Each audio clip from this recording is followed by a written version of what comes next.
Sa wakas, mga kasolid, isang napakalaking tagumpay ang opisyal na pumutok ngayon at nagpasaya sa milyon-milyong taga-suporta ng pamilya Duterte sa buong bansa. Tuluyan ng nanaig at nagwagi si Vice President Sara Duterte sa Korte Suprema matapos umanong ibasura ang mga nagbabadyang kaso at panggigipit laban sa kanya. Ayon sa mga pinakabagong ulat, napatunayan ng korte na walang sapat na basehan at tila purong pamumulitika lamang ang mga akusasyong ibinabato sa vice-presidente ng kanyang mga kalaban. Dahil sa matinding desisyong ito, isang malaking sampal ang inabot ng kabilang kampo. Naiulat na tila nganga at labis na nadismaya ang mga kaalyado ng palasyo, lalo na si Pangulong Bongbong Marcos, na sinasabing walang nagawa kundi tanggapin ang pagkatalo ng kanilang mga paninira. Ipinapakita lamang nito na kahit anong pilit nilang idiskaril ang mga Duterte, ang hustisya sa Pilipinas ay mananaig pa rin para sa mga taong tapat na naglilingkod. Ito na ang pinakahihintay na paglilinis sa pangalan ni VP Sara mula sa mga mapanirang puri. Kayo mga kasolid, gaano kayo kasaya sa matinding panalong ito ng ating vice-presidente sa Supreme Court? Ipagdiwang natin ito sa comment section. I-like at i-share ang video para lalong maiyak ang mga kalaban sa politika.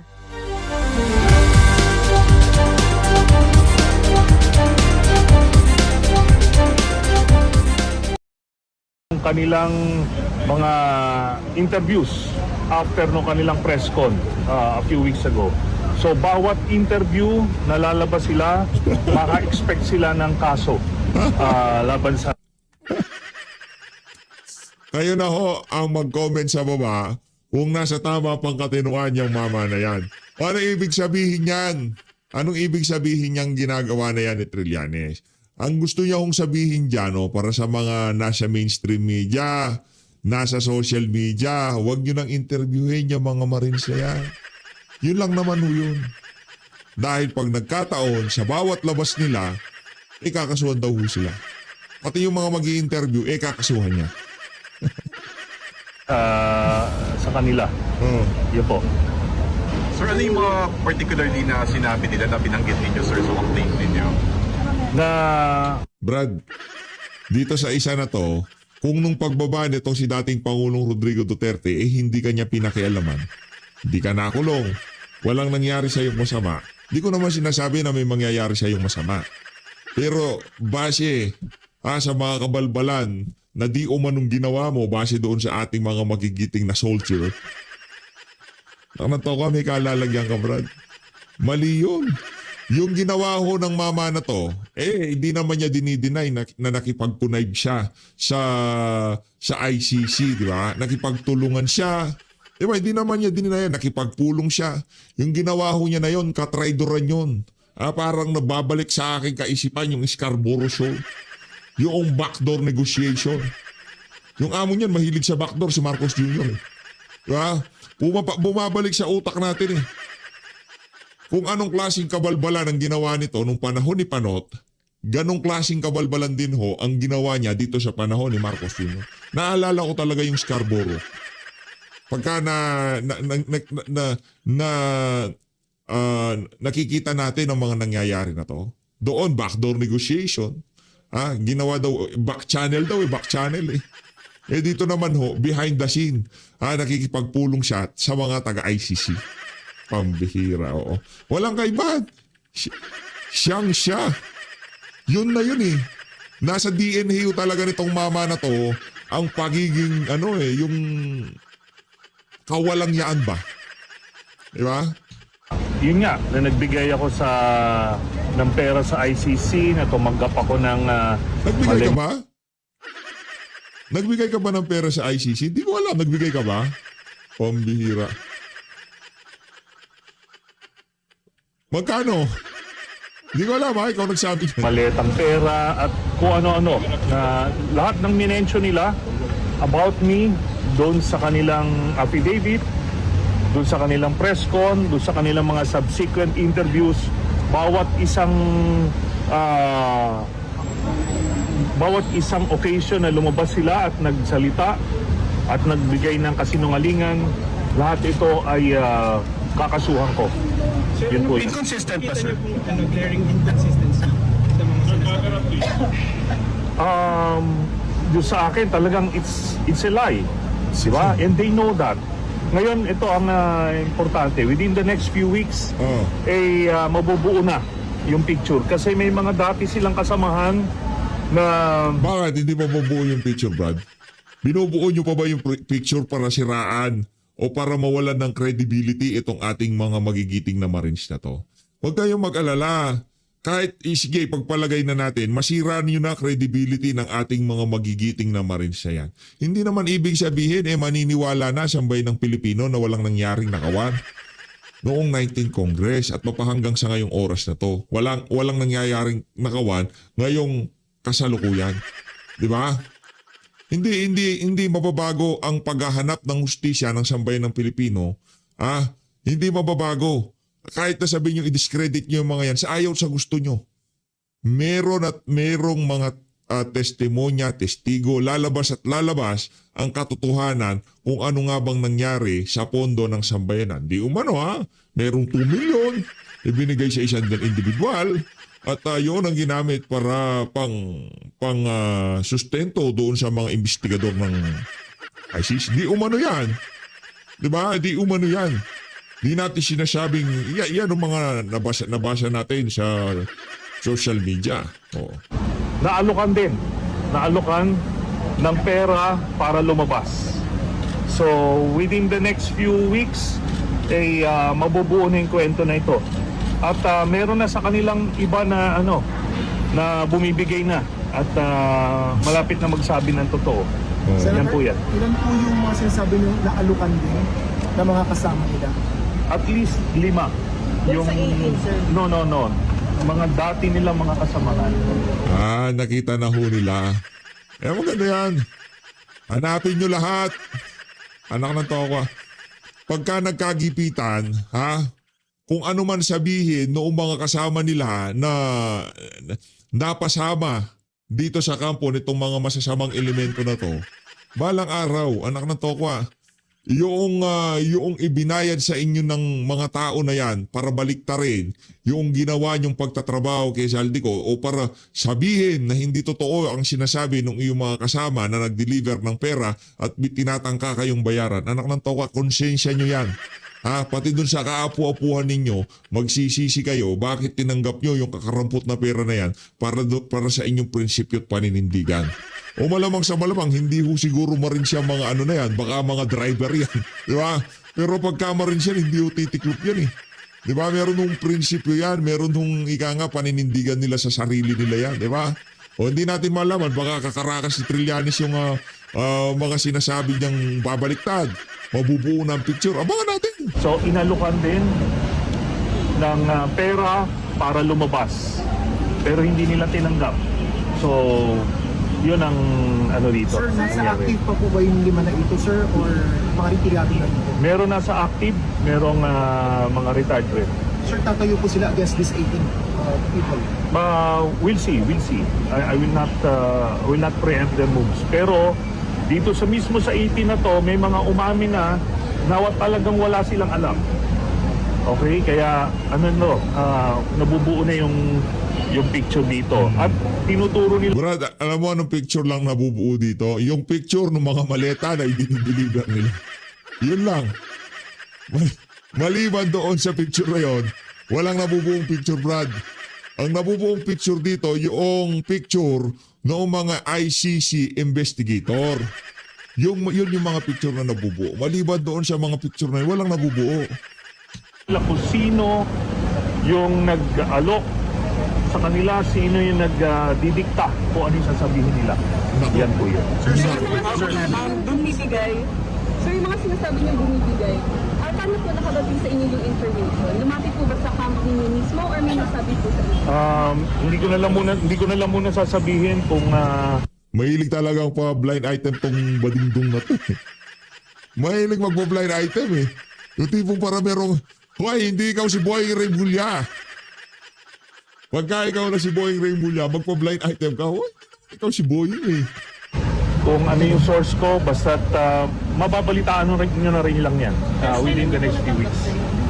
Kasi recently nagpunta sila sa NBI to testify. They are higit daw. Kasi nung like last week, nung nakaraan, pag 18 Marines, nagpunta po sa NBI. Oo. Kasi tinitestify nila na totoo yung mga nasa affidavit. Walang ganon. Nabasa niyo ba yung pinirmahan nila na affidavit? No sir, but they appear in the NBI, sir.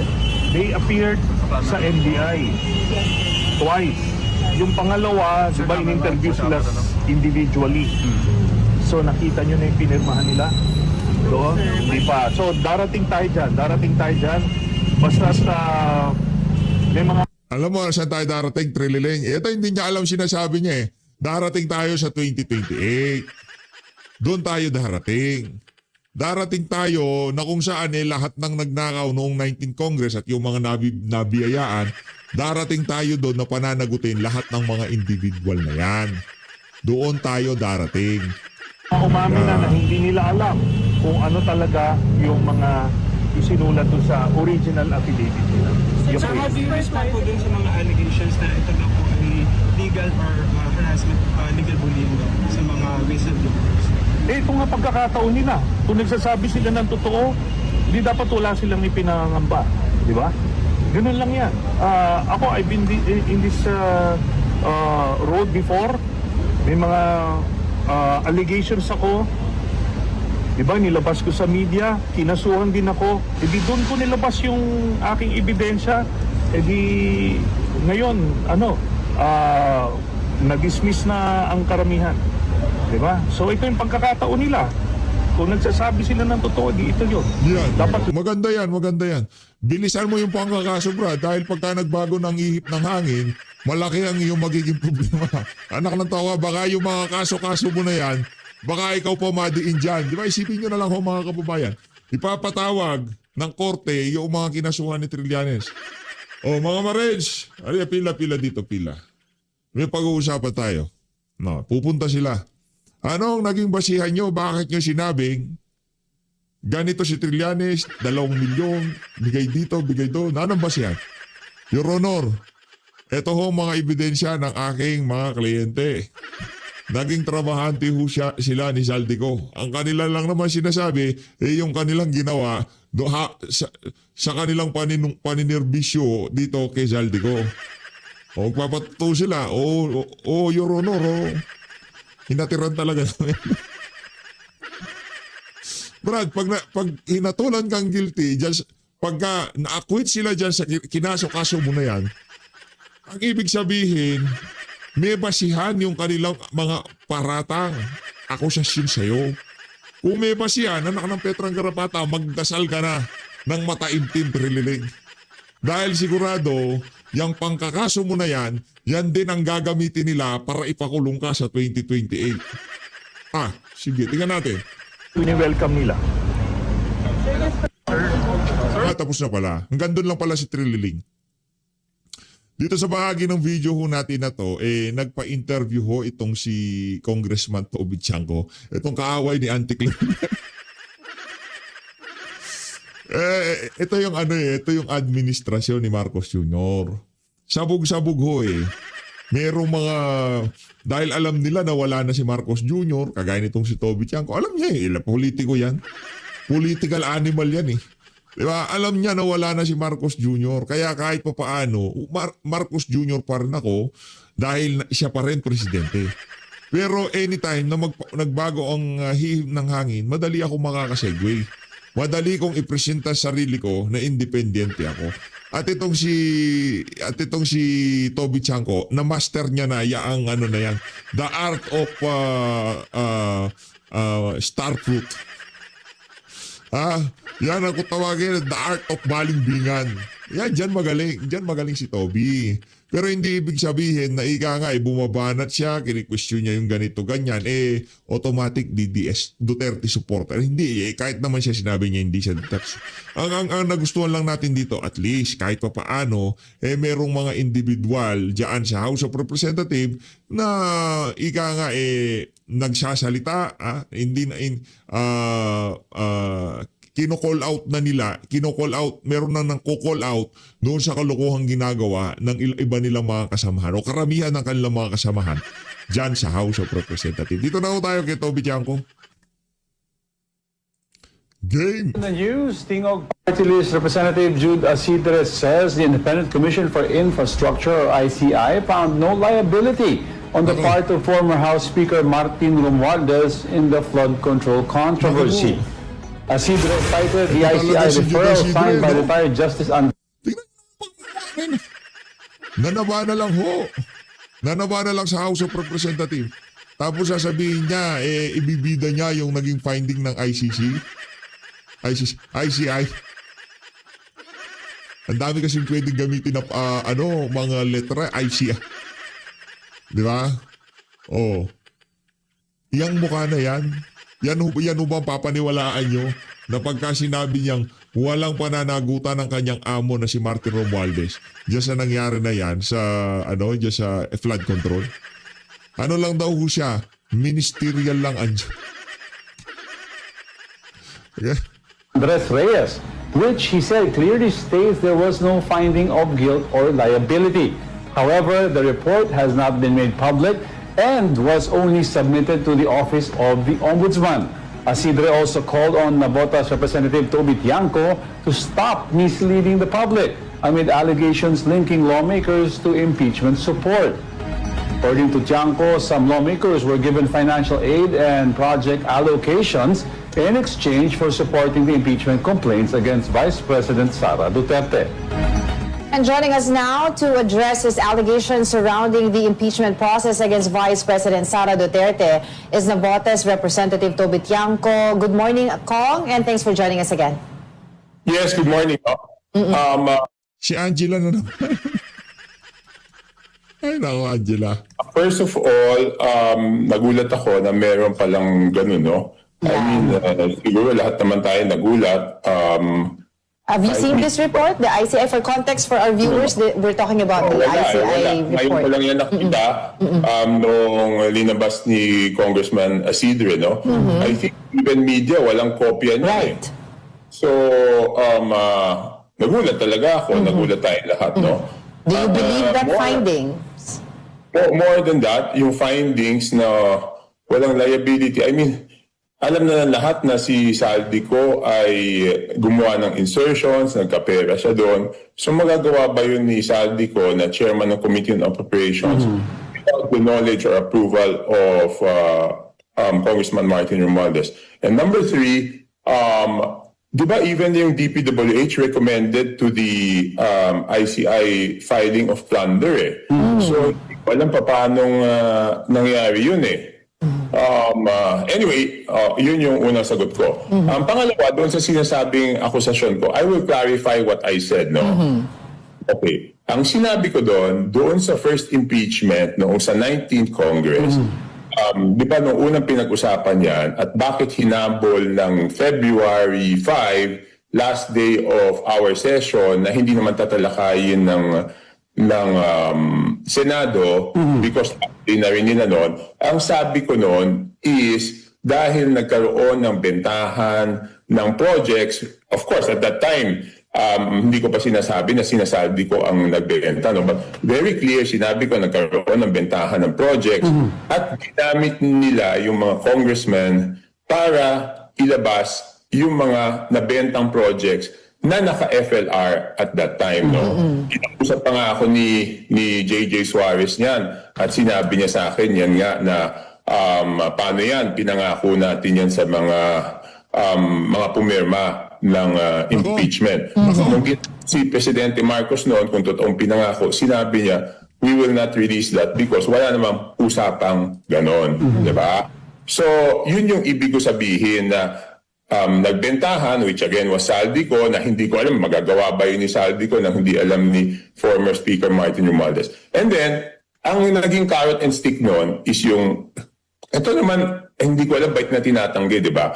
Right after the signing, yung mga pumirma, nag-post naman sila sa Facebook page nila na kaya kami pumirma kasi kung hindi kami pumirma, i-hold yung MAIP, yung TUPAD, yung AIS, yung AKAP.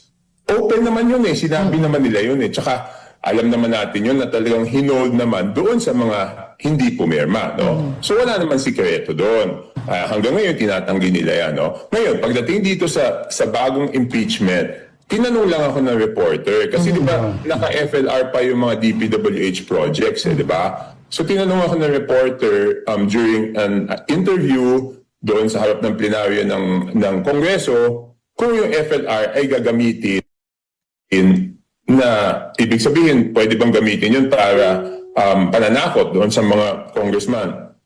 Ang sagot ko lang naman doon is very clear. Malalaman pa lang natin yan after nung botohan. Kasi kung yung mga FLR ng bumoto ni-release at yung FLR ng hindi bumoto ay hindi ni-release, then malalaman natin na ginamit yan. But the most important thing for me is this. Nag-file ako ng resolution on the last day of the session na madaliin na yung hearings at resolbahan na. Ibig sabihin, hatulan na si VP Sara. Yun lang ang akin, kasi we have other concerns. Mas mahalaga sa akin na habang nangyayari itong crisis sa Middle East, tuloy natin ito ng pansin. Nagulat ako, sinagot yun ni Congressman Ridon na hindi po pwedeng madaliin. Ang sabi nila, they have enough evidence na. So kung meron na silang malakas ng mga ebidensya at sapat na ebidensya, bakit pa natin pagtatagalin itong away politika na to? Yun na nga ho sinasabi natin dito, mga kababayan. Wala nang mag-grandstanding diyan sa Justice Committee. Kung mabigat ang kaso, marami ng ebidensya, itiretso na yan sa Senado. Ang gusto ko kasi nila dito, dito pa lang sa House of Representatives, kumbinsihin na nila ang sambayan ng Pilipino. Akala siguro nitong si Baculaw, hindi natin alam ang kanilang pinaplano. Ito si Jinky Luistro. Diyan pa lang, sa Justice Committee, ilalatag na nila yung mga pwedeng ilatag. Kung meron palang ilatag na lahat yan, di ba? Ipakita nyo na yan. Wala nang, ang problema kasi, ano pa yan sumpina pa yung tipong sa AMLA, sa COA, ang dami ho nilang kaartihan. Di ba? Kasi kung meron ng ebidensya, hindi nyo na kailangan gawin yan. Ilatag nyo na dun yan.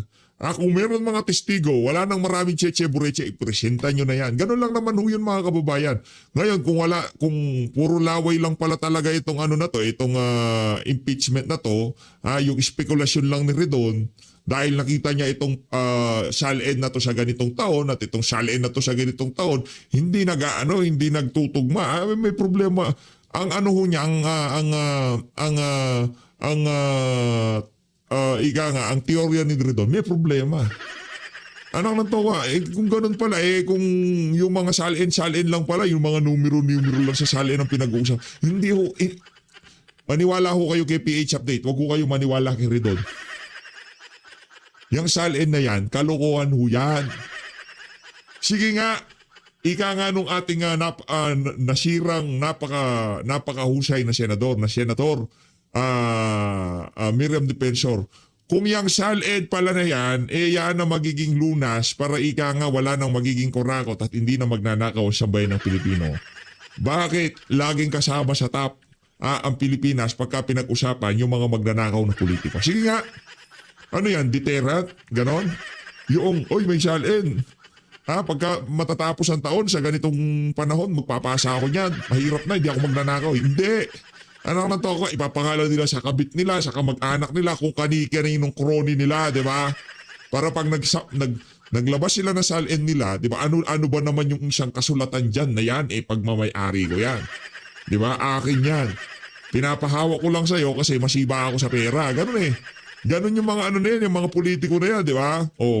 Wala hong kwenta yung SALN na yan. Kaya yung kung ang ikaka-impeach ni VP Sara, kagaya nung naging mga basihan sa pag-i-impeach dito kay Renato Corona at kalaunan, na-absuelto siya sa lahat ng kinaso sa kanya, magkakaroon ho tayo ng malaking problema dito sa bansa na to.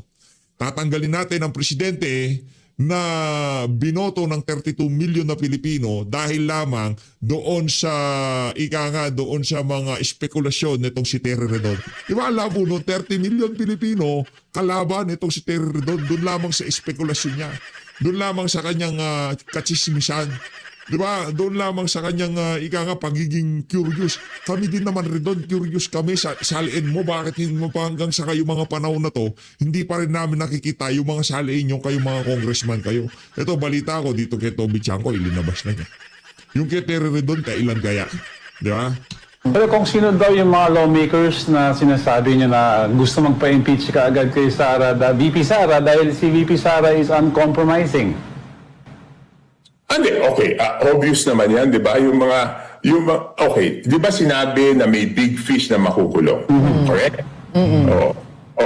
Siyempre, yung mga big fish na yon, takot sila, di ba? Because as of now, wala pang big fish, di ba? So, ibig sabihin, if the big fish are able to delay it up to the end of BBM's term, siyempre, gusto nila na wag si VP Sara ang maupo doon kasi kung nakalusot na sila doon sa accountability hanggang matapos yung term, gusto nilang makalusot din sa accountability, no? So, titingnan natin kung they will be held accountable ba during this term. Pero nagulat talaga ako doon, no? I don't know how that is possible na magagawa ni Saldico yung mga bagay na yon na hindi alam Without the before. knowledge.